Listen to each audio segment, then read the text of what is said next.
Well, 14 teams began the Jamaica Premier League season on the 23rd of October 2022, and now we're down to 2. After the semi-final second leg matches were contested on Sunday at Sabina Park. Well, Lance, he gave us a recap. Let's check it out. With no fewer than 12 signings before the start of the season. And now these two teams come together in a battle of wills and determination. The right to play in the Jamaica Premier League final was on the line at Sabina Park on Sunday, and an air of anticipation swarmed the famous cricketing venue in Kingston. First up, Arnett Gardens and Mount Pleasant, less than a week from their blockbuster 2-all first leg result. And similar to the first leg, the packed stands did not have to wait long for an opener. Arnett withstanding some early Mount Pleasant pressure before DeAndre Cunningham released a ferocious strike to give the Junglists the lead. And it's DeAndre Cunningham! He blasted up one through. Mount Pleasant did not let their heads drop and got the equaliser from their most likely source. Oh, amazing! The touch and the finish. He's been shut out for most of the game, Trevante Stewart. But at the right moment, a touch of class. And Stewart was not done there. He had an even better finish to come, this time combining his grace with sheer power to slam home his 18th goal of the season to will Mount Pleasant ahead 4-3 in the two-way tie. Oh, he's a superstar! An absolute superstar, Trevante Stewart! And now he's top of the goal scorers charts in a different dimension.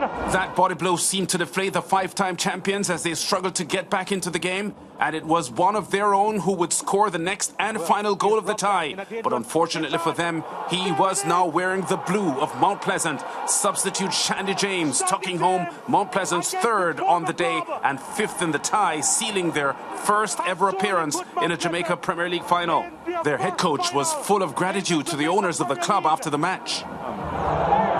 We have a great technical staff, you know, we work hard for the past months, you know, the supporting staff, and I must say, I don't even know how to express gratitude to the Ghouls, you know, Mr. and Mrs. Ghoul, you know, they gave us the support, they believe in us, and we have to deliver.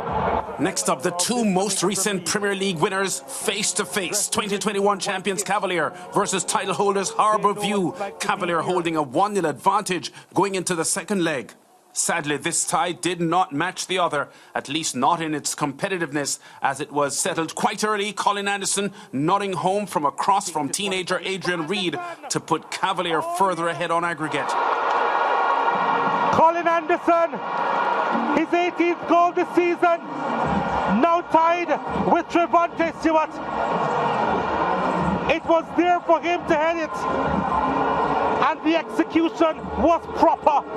Harbour View huffed and puffed, but it was eventually Colin Anderson who blew their house down as he scored his 19th goal of the season and reminded Trevante Stewart and the rest of the league that he was also lethal in front of goal. In the top spot on the goal scorers chart in the Jamaica Premier League. That's his 19th this season.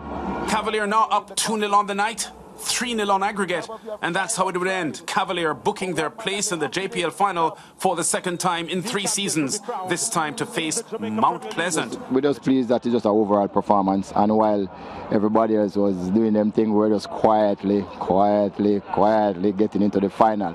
The JPL final will be contested Sunday, June 11 at Sabina Park. Joining us to dissect what was an exciting semi-final round is our in-house football analyst, Leger Williams. Leger, good afternoon. Any surprises over the weekend?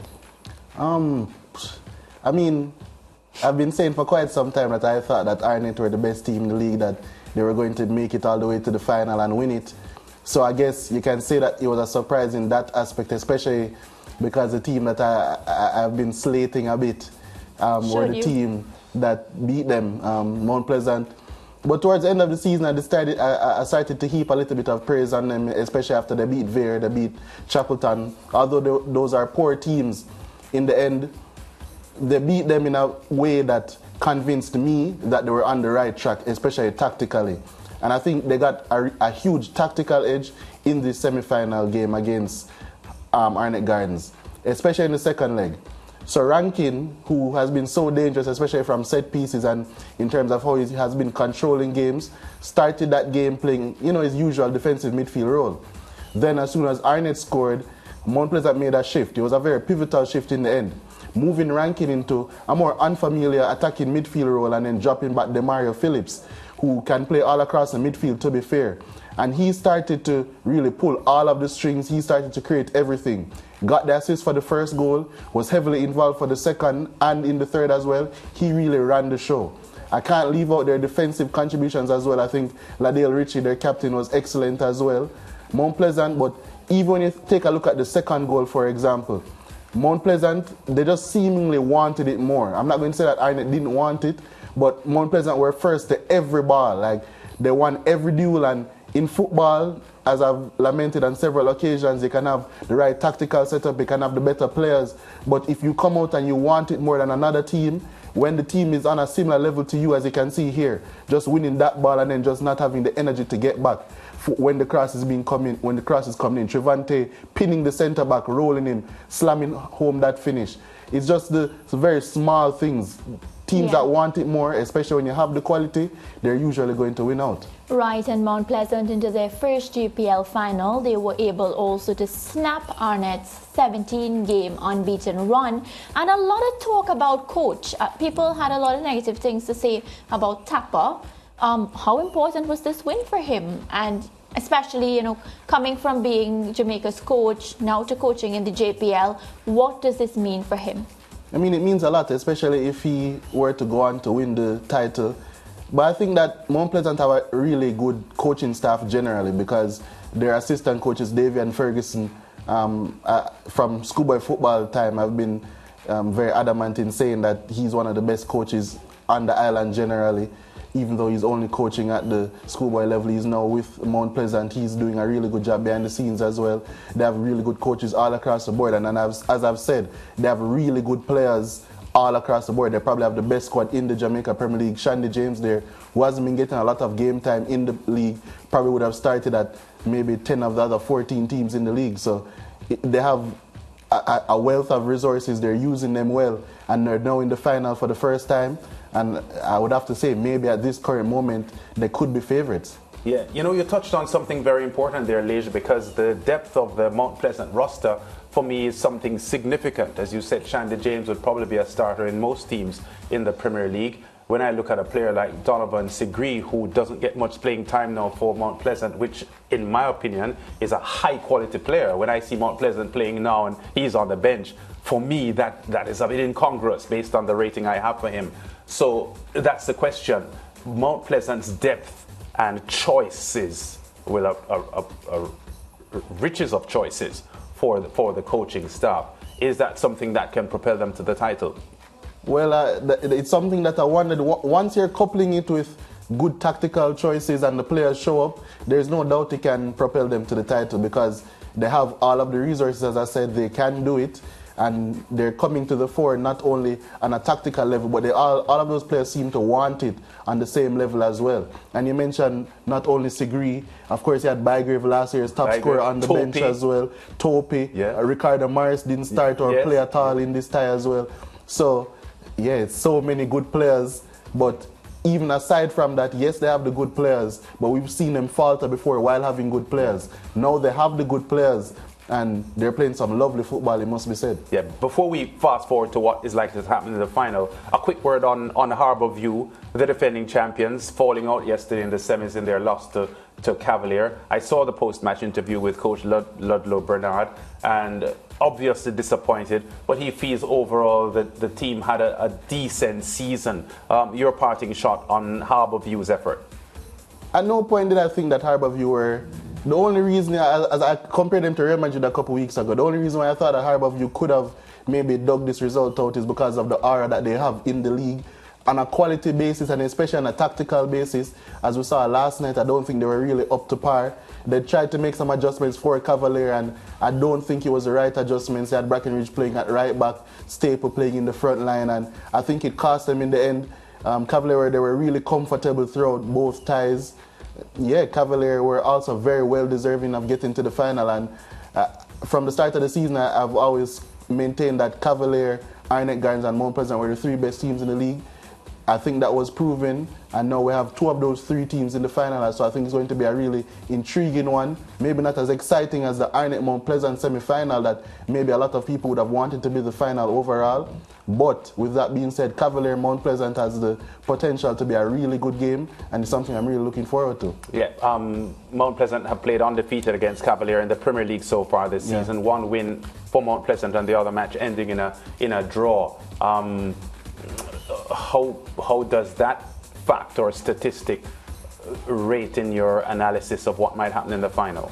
Well, even in the link-up, it was really close between both teams. Cavalier won it on a goalkeeping mistake in the quarterfinal, second leg, really late on. Yeah. So I think all across the season, I think they've been probably dead even when playing each other. Yeah. It's always been separated by either a mistake or a very small moment of quality. Yeah. So that's why I think that it's going to be so intriguing. It's 2 managers or managerial staffs that try to get the one up on each other, and it's very difficult to do so. The only reason why I think at this current moment I might change my mind come Friday if I were to preview the game again, or even on Sunday I might change my mind again to say that, but at the current moment I think Mount Pleasant have the edge because of how they're playing.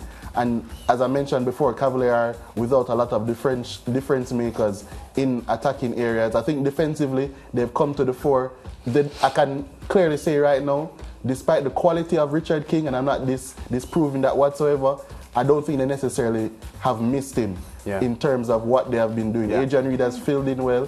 Gadale Irvin has gone into the back 3 as of late, and he's now on the left-hand side, Leng on the right-hand side. And Coach Speed spoke about it. Gadale Irvin's ability to move the ball forward and progress it forward on that left-hand side is really good. So I think it's just really in the attacking third.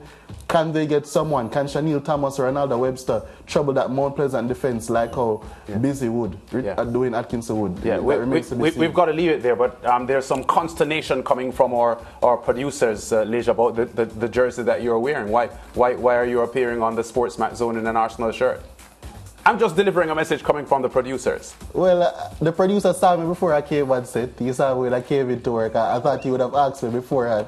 But I just think it's a lovely top. I'm wearing the jersey of the best team in London, a team that finished above the producer's team. I know he can't come and say to defend himself, but I'm sure he'll have some words after. But, you know, go the Arsenal. That's all I can say. But you didn't have a trophy, he's saying. The producer said you both didn't. Well, they had a trophy, actually. And Arsenal didn't. You didn't get a trophy. Not all trophies are created even. But if you want to have a segment of discussing who had the best season, then we can do that if possible. Yeah. I'm here all the time. One trophy is always better than 0. We need to have a producer. No matter how you look at it. Segment. One trophy is always better than 0. So, Sir Lance, you think that Manchester United had a better season than Arsenal? They won a trophy.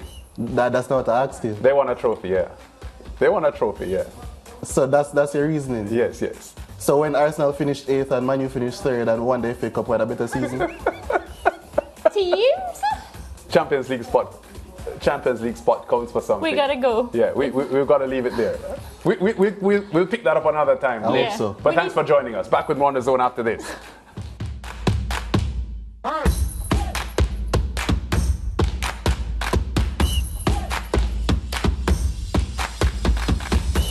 Stay with SportsMax on YouTube and follow us on all social pages for updates, news and entertainment.